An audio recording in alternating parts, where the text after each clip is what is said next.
102-bed care home, so we have done a few care homes with Farrans. Looking through the early drawings and seeing what the finished product was going to be and what we were starting with was a project I was keen to be involved in. Demolition itself would be disruptive. We are sitting in a nice residential area here, quite affluent neighbours. It's their homes, it's their lives, and we're in disrupting. While we have a job to do, we have to be mindful of that there and look after their welfare as well as our own on-site. So as I was done, daily monitoring, vibration monitors to record that, and mist cannons used to suppress the dust.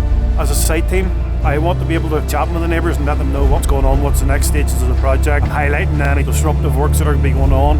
We will be putting a notice board out in the street which will display a lot more information, and that'll let residents and people going past see what's happening, what's the next stages. Site-wise, we've relocated our offices out of the listed building into our new site setup, and then from that, once we have a structure up, internal guys will start moving on to site. So Farrans on site will grow, the workforce on site will grow into double figures.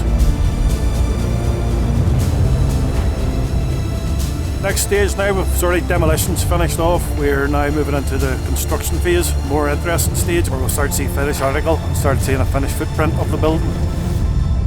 I'm Stephen Burke, Project Manager for Farrans on the Hendon Hall project.